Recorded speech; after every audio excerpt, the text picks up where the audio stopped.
নমস্কার বন্ধুরা, home maker Mallika এক নতুন রেসিপিতে সবাইকে স্বাগত জানাই।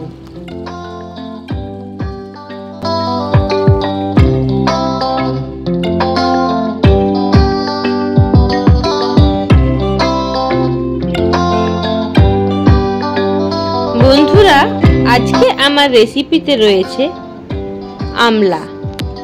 আমলার আজকে টক ঝাল মিষ্টি একটি রেসিপি তোমাদের সঙ্গে শেয়ার করব। রেসিপিটি শেয়ার করার আগে আমলার স্বাস্থ্যগুণ সম্পর্কে কিছু কথা তোমাদের সঙ্গে শেয়ার করে নিই। বন্ধুরা, আমলা সাধারণত শীতকালে ফসল হলেও বা শীতকালের ফল হলেও এখনকার দিনে কম বেশি কিন্তু সারা বছরই আমলা পাওয়া যায়। আমলাতে রয়েছে প্রচুর মাত্রায় ভিটামিন সি। আমলা আমাদের শরীরে অ্যান্টিঅক্সিডেন্ট হিসাবে কাজ করে আর আমাদের ইমিউনিটি পাওয়ারকে বা রোগ প্রতিরোধক ক্ষমতাকে বৃদ্ধি করে। আমলা আমাদের হার্টকে ভালো রাখতে সাহায্য করে, আমাদের ডাইজেস্টিভ সিস্টেমকে ভালো করে। ডায়াবেটিক পেশেন্টদের জন্য আমলা কিন্তু একটি খুবই উপকারী ফল। তাছাড়া আমলা আমাদের দৃষ্টিশক্তি বৃদ্ধিতে সাহায্য করে। চুলের জন্য কিন্তু আমলা খুবই উপকারী, আর আমলা আমাদের স্কিন হেলথের জন্য একটি অনেক উপকারী উপাদান। এরপর চলো বন্ধুরা ফেরা যাক মূল রেসিপিতে।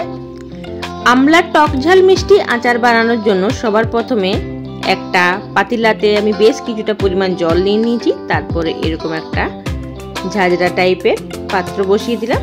এরপর ঢাকা দিয়ে জলটা ফোটার অপেক্ষা করব। জলটা যখন ফুটে উঠবে তখন আমলাগুলোকে আমি খুব ভালো করে ধুয়ে রেখেছিলাম আগের থেকেই।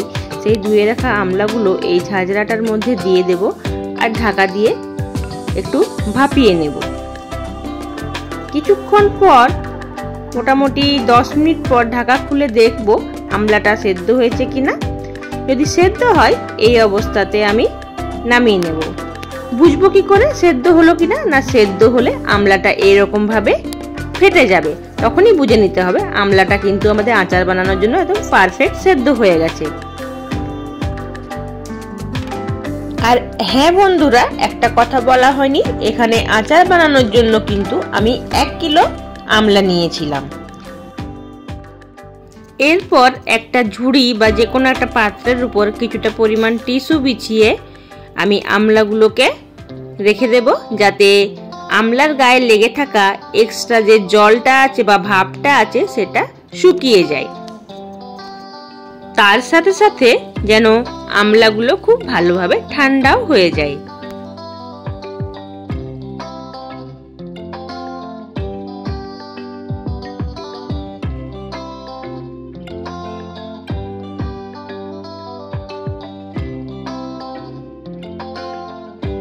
এইদিকে আমলা ঠান্ডা হোক, আর আচার বানানোর জন্য আমাদের কি কি লাগছে চলো ততক্ষণ দেখে নেওয়া যাক। এখানে সবার প্রথমে নিয়ে নিয়েছি আমি 200 গ্রামের মতো গুড়, আর তার সাথে নিয়েছি 1 টিস্পুন ধনে, 1 টিস্পুন মৌরি আর 1 টিস্পুন জিরা। গোটা জিরা, গোটা ধনে আর গোটা মৌরি, আর তার সঙ্গে নিয়ে নিয়েছি 2টো শুকনো লঙ্কা। এরপর এই শুকনো লঙ্কা, ধনে, জিরে আর মৌরিটাকে আমি শুকনো খোলাতে একটু ভেজে নেব, নিয়ে গুঁড়ো করে নেব।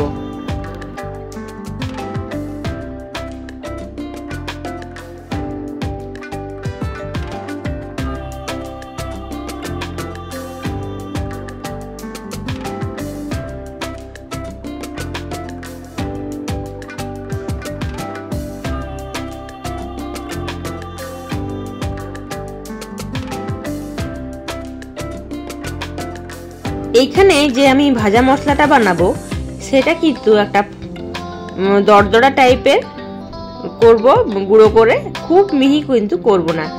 এদিকে দেখতেই পাচ্ছ আমলা একদম ঠান্ডা হয়ে গেছে, একটুখানি হাত দিয়ে প্রেস করলে কিন্তু ছেড়ে আসছে। এরপর আমলা সেদ্ধ আমলাটাকে কোষ কোষ করে আমি ছাড়িয়ে নেব, বীজটার থেকে আলাদা করে নেব, যাতে বীজটা আলাদা আর কোষগুলো আলাদা হয়ে যায়। কারণ বীজ কিন্তু আচারে দিলে মুখে লাগবে আর খেতেও কিন্তু খুব একটা ভালো লাগবে না।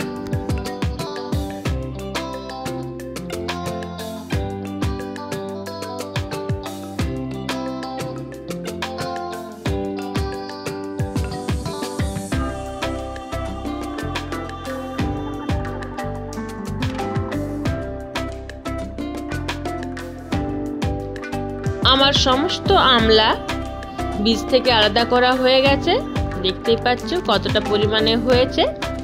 এরপর গ্যাসের মধ্যে একটা কড়াই বসিয়ে নেব আর তাতে দিয়ে দেব 1 টেবিল স্পুন সরষের তেল।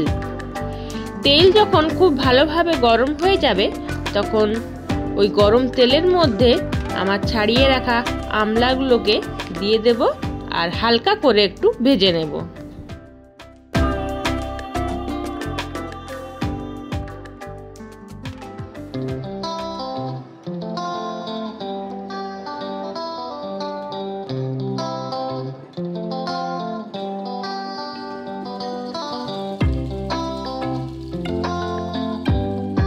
আমি আমলাগুলোকে হালকা করে ভেজে নিয়েছি।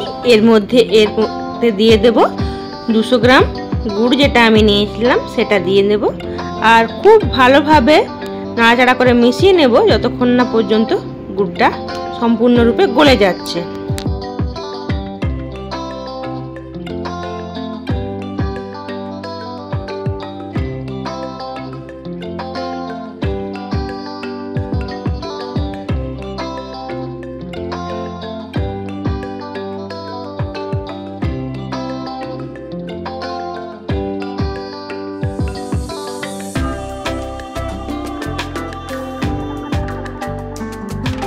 দেখতেই পাচ্ছ বন্ধুরা, গুড়টা খুব ভালোভাবে গলে গেছে। এরপর আরো কিছুটা সময় ধরে আমি গুড়টাকে খুব ভালোভাবে ফুটিয়ে নেব যাতে আমলাটার সঙ্গে খুব ভালোভাবে মিশে যায়।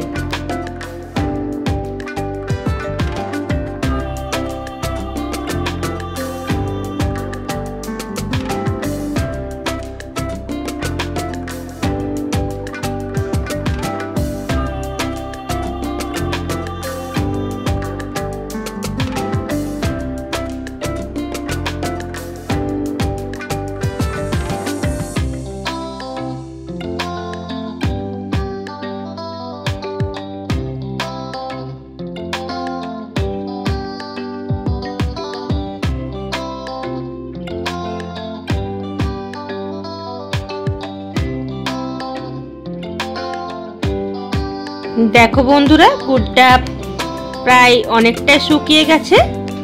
এর থেকে বেশি কিন্তু শুকোবো না, কারণ ঠান্ডা হওয়ার পর গুড়টা আরো একটু বসে যাবে। তাই এই অবস্থাতেই আমি গ্যাসের ফ্লেমটাকে বন্ধ করে দেব। এরপর আমি উপর থেকে ছড়িয়ে দেব যে আমি ধনে, জিরে, মৌরি আর শুকনো লঙ্কার যে মিশ্রণটি তৈরি করে রেখেছিলাম সেটি উপর থেকে ছড়িয়ে দেব আর খুব ভালোভাবে আমলার আচারটার সঙ্গে মিশিয়ে দেব।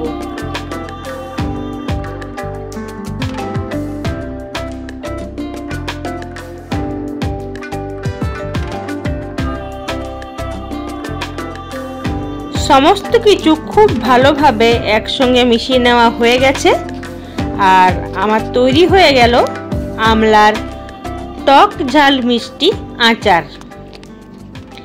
এরপর সম্পূর্ণরূপে আচারটিকে ঠান্ডা করে একটা কাঁচের জারের মধ্যে আমি রেখে এটিকে সংরক্ষণ করব আর সারা বছর ধরে আমলার এই টক ঝাল মিষ্টি আচারের স্বাদ নেব। তাহলে বন্ধুরা, আজকের আমার রেসিপিটি এই পর্যন্তই। তোমাদের কাছে কেমন লাগলো তা আমাকে অবশ্যই কমেন্টে জানাবে। আমার এই আজকের টক ঝাল মিষ্টি আমলার আচারের রেসিপি। আর যদি রেসিপিটি ভালো হয়ে থাকে তাহলে অবশ্যই একটা লাইক করে দিও আর ভালো লাগলে চ্যানেলটিকে সাবস্ক্রাইব করে দিও আর একটু ভিডিওটাকে শেয়ার করে দিও। এতক্ষণ পর্যন্ত আমার সাথে থাকার জন্য সকল দর্শকদের জানাই অসংখ্য ধন্যবাদ। নতুন বন্ধুদের জন্য রইল অনেক ভালোবাসা, অভিনন্দন। আজকের ভিডিওটি এই পর্যন্তই। সবাই ভালো থেকো, সুস্থ থেকো। দেখা হবে পরবর্তী কোনো একটা ভিডিওতে। ততক্ষণের জন্য সবাইকে টাটা।